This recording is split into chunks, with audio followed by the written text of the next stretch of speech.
Hi everyone, welcome to Balance and Stability class. I welcome you to come and join me live interactive versus just that on demand. The on demand is great, but it's a lot better if we're able to interact and then I get better feedback as to what you're looking for. Meanwhile, today we're just going to discuss what is balance and stability. So balance comes from the ability to use your toes and a flexible foot. So if you wave the fingers in your hand, you should be able to do that with your toes as well. Most shoes are a little more restrictive than that. So I don't think through your camera you can see how I am waving my toes. I'm going to take my shoe off, or sock off. So one exercise to help balance is to just roll through those toes. Try pinky toe to big toe. So lift those pinkies, then wave through to the big toe, and then reverse that. Ooh, working the brain too, right? That back and forth. So why the foot? Because the big toe actually sends signals all the way up to the brain through your spine. Now, what's the next thing for stability? Our anti-gravity muscles are basically everything on your backside and your stabilizers of your legs. So strong glutes, strong hamstrings, strong quads. So doing your squats in good form, hip hinge, use those knees, lower down. What happens as we age? No past 90 if you have certain hip replacements. So now what? We come forward and we're trying not to get that 90, but now our knees are compromised and we can't go very far. So now what happens to those leg muscles? They get weak because they're not being used. So if you've got that ability, maybe widen that base of support. That's also a way for balance. And then can you come all the way down using those knees like a frog? And up. Let's try a few of those. Can we balance?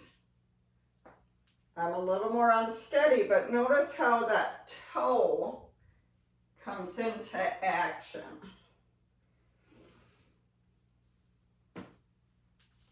And that ability to right yourself quickly, right? So there's the next thing. I don't always recommend with older adults to be barefoot. To consider your flooring. You don't want something slippery that you'd step on. So they make these wonderful gripper socks.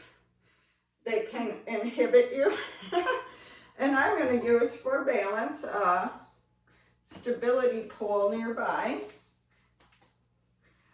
Opening that hip mobility. That's another one for balance.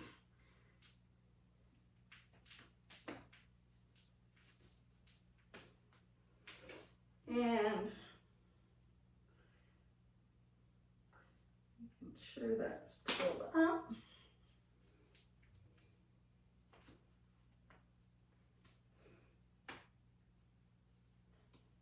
Yep, there's the rim.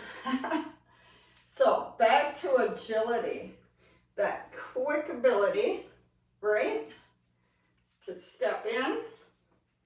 When we train older adults or people that have had a spinal or a TBI or something that has thrown off their balance, you have to be cautious with some of those, but we'll train in therapy pushing. And then it's that ability to correct. If you're nudged, what if you're walking through a crowd, a really busy crowd, and somebody really nudges you? Are you able to quickly recover, or will it knock you over? So that's where agility training comes in, and that ability to hold, and that ability to flex that spine a little and still right yourself, right? Our other training that helps with improving balance is you're out here and you're fine, but what about when you're here? What about when you're in that lunge-like position or split stance?